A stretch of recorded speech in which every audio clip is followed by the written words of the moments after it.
Lloyd Begley. I'm the museum curator. Come on in.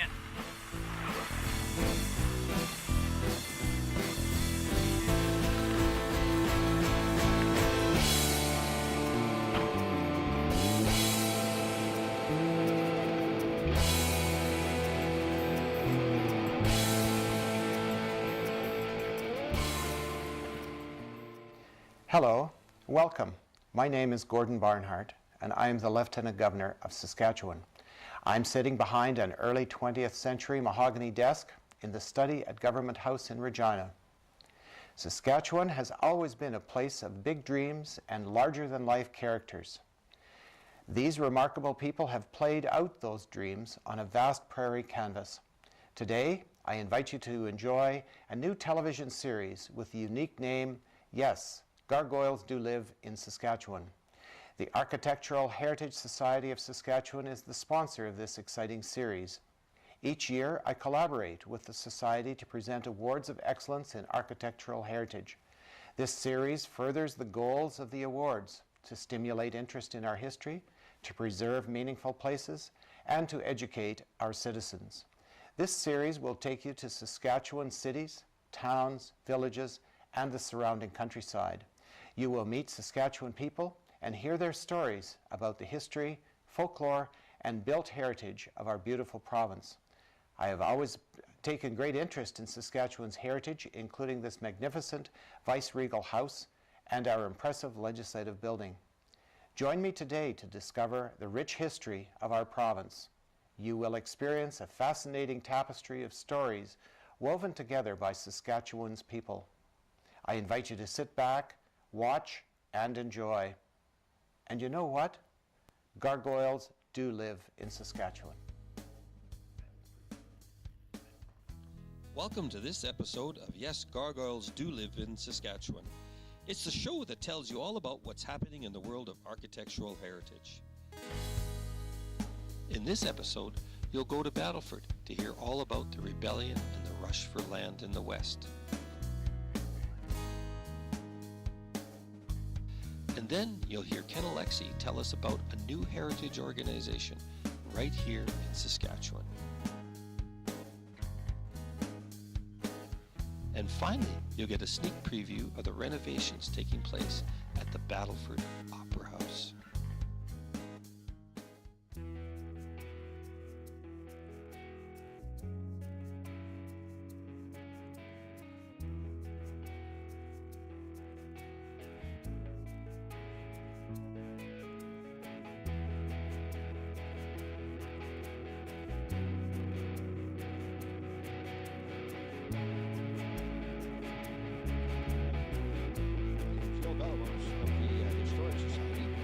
With me is another member of the Historical Society, Ewald Gosner, who is very much of our local historian and has written many things about historic buildings and sites in this part of the world.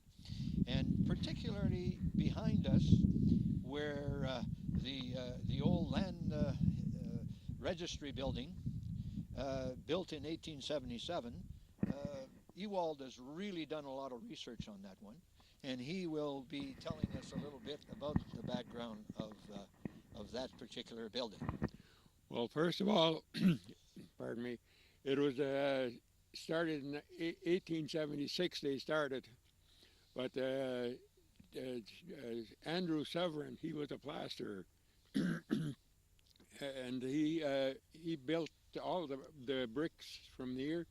And they came from about 1.5 kilometers east of here, from a clay pit by Dion. He had opened a clay pit above the flats there, the telephone flats. So Tom Dewan was responsible for the bricks, and there are several buildings in the Battleford area that have bricks from that era that were made by Tom Dewan. So those bricks had basically were in 1876. In 1876, well, it was completed in 77, and then, it was started in 77 and completed in 1878. And then when William Scott, he was a lawyer from Ontario. He was appointed as a registrar in this area, and he moved here in 1878. Handled the registration of land for, well, Two-thirds of the Two-thirds of Canada. area of Canada. Yeah. Land area of Canada. They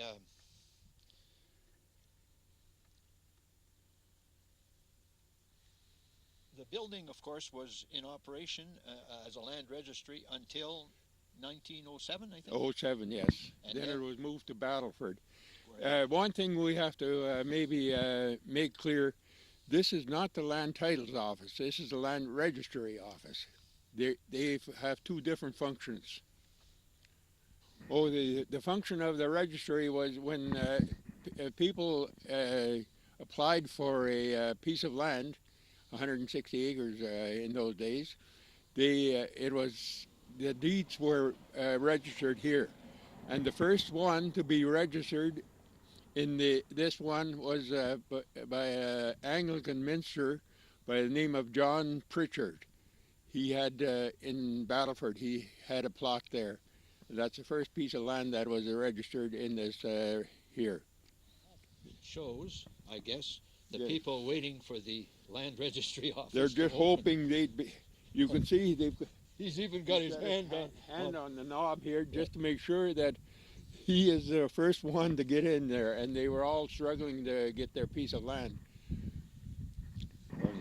In 1885, of course, we know about the uprising that took place, and many of the buildings in the telegraph flat were torched and burned by the rebels, and this one survived because of the brick structure and the tin roof on there. And you can see in some places, they believe that these are maybe holes from muskets that were fired from the west here. There are several places where you can see there are holes in there. They, as you say, they torched all the buildings down Yes, on the flat. including the Several. Hudson Bay store and all those. And what was left of, I think, Gammy Laurie's house, Yes. who had been the publisher of Patrick. Patrick Gammy Laurie. Mhm. And so they came up here on the top of the hill, and if I remember rightly, they were wanting to, well, destroy the buildings, Yeah. but first of all, they wanted to rifle anything that was inside. And also, the Colonel Otter had secured the old government, or what we call the old government building. Yeah, that's right. He was there. That was his headquarters, and that's why that one was not torched. And these were all attacked. But of course, the way it's structured, it's almost like a fortress.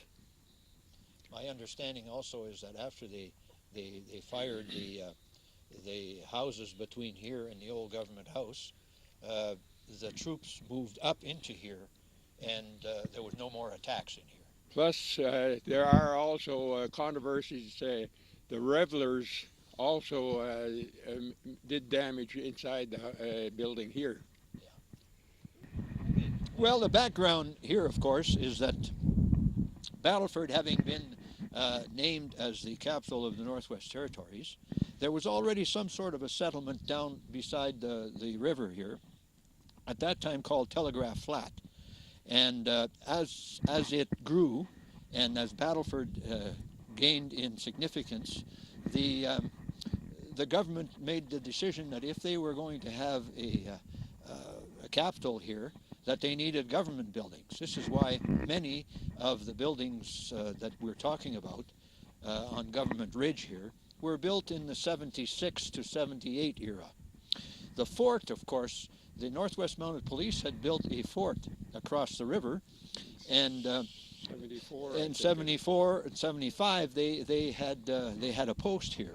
So along this ridge you had not only this land registry building, but you had the judge's house, and you had the sheriff's house, and of course Government House itself.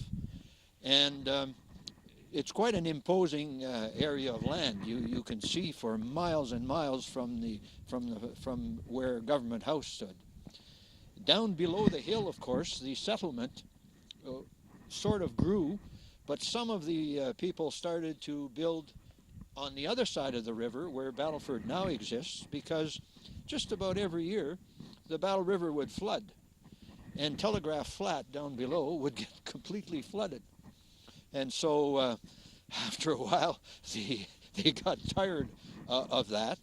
But really in 1885, when many of those buildings were torched, most of the owners decided that it was time to move up where Battleford is now. Here we are on a piece of land that's called Colonel Otter Park, in honor of Colonel William Otter, who was the commander of the column that relieved Battleford in 1885. This cairn was erected at the 100th anniversary of the Queen's Own Rifles of Canada, who were with Colonel Otter, and on their 100th anniversary in 1960 they erected this to mark the fact that they sat here in 1885, and some of the rifle pits that they dug, 5 of them still exist along the edge of this ridge.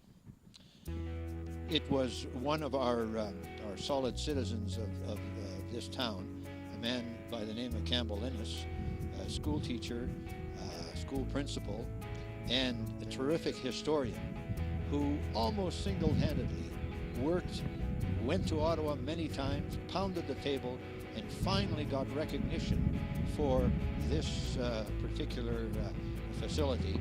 It was first called a museum for the Northwest Mounted Police and Indian Museum, and eventually became a full-fledged fort called, of course, Fort Battleford Historic Site.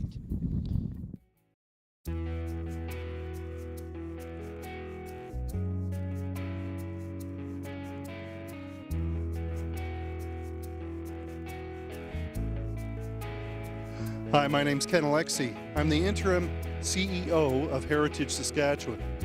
I'm standing here today in front of the Royal Saskatchewan Museum in the city of Regina. And of course, that's very appropriate because the Royal Saskatchewan Museum and one of its fine employees walking in front of us who make it look so beautiful is itself a heritage building and a place for housing a lot of the heritage and collective understanding of the people of Saskatchewan, of who we are and where we've come from.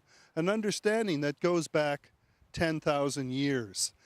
It's about our folklore, our history, our genealogy, our natural history. That means the place this is, the natural flora and fauna, the fact that we stand underneath one of the major flyways for birds migrating in North America.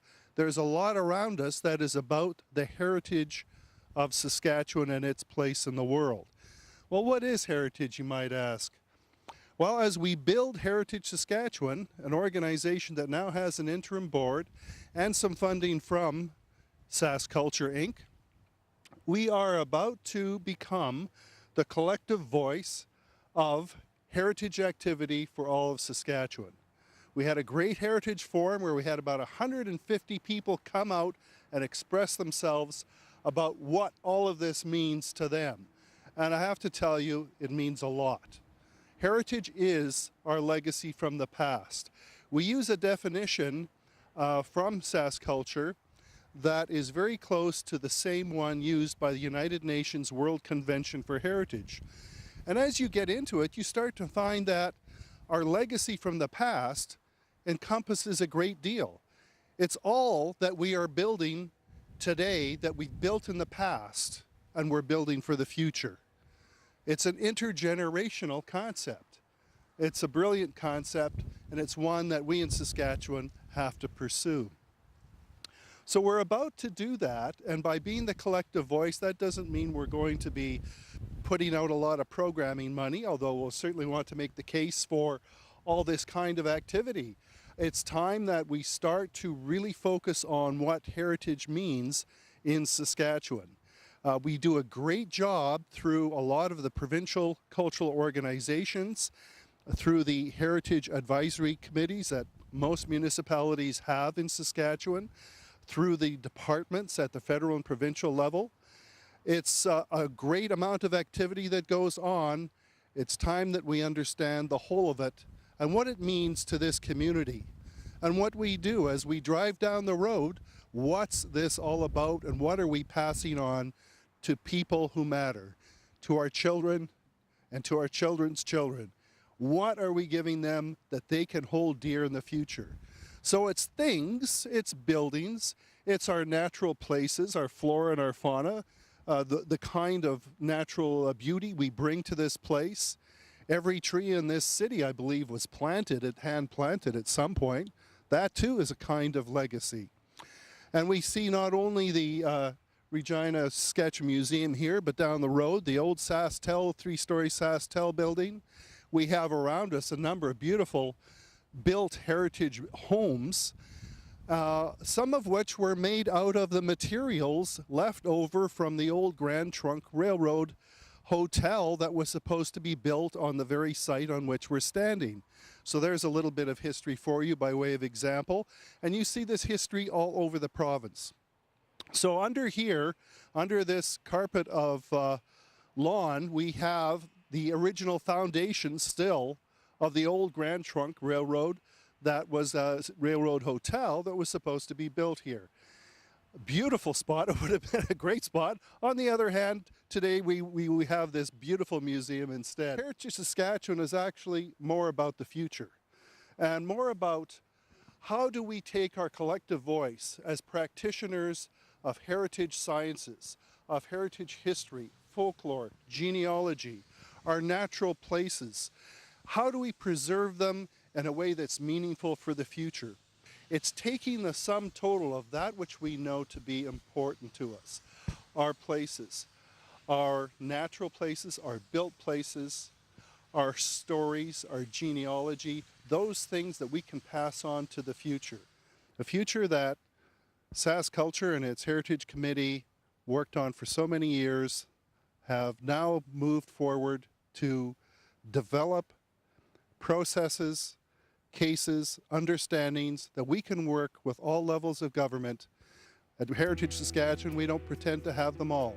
But if we sit down, work with all the people involved in heritage in this province at every level of government, every level of community activity, I guarantee we're going to do some very surprising things for this province, and you'll be part of it.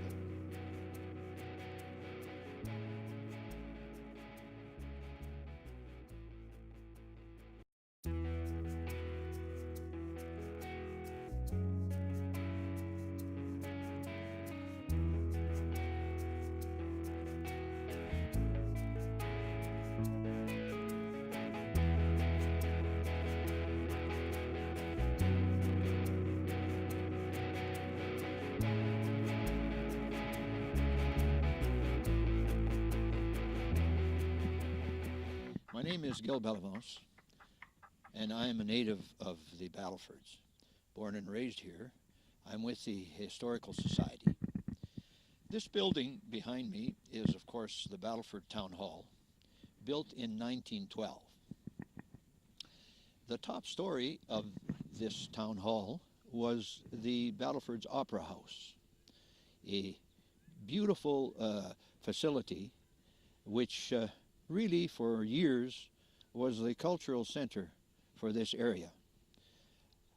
The acoustics in that town hall have been described by many people as absolutely superb.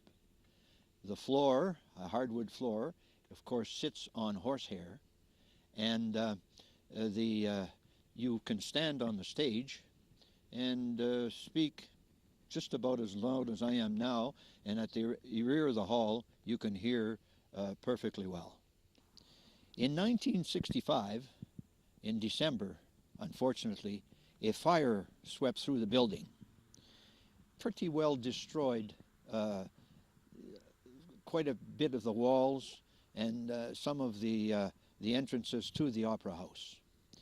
When the building was refurbished, they rebuilt all of the town offices down below, and they had to take out all the entranceway and the stairways leading up to the Opera House.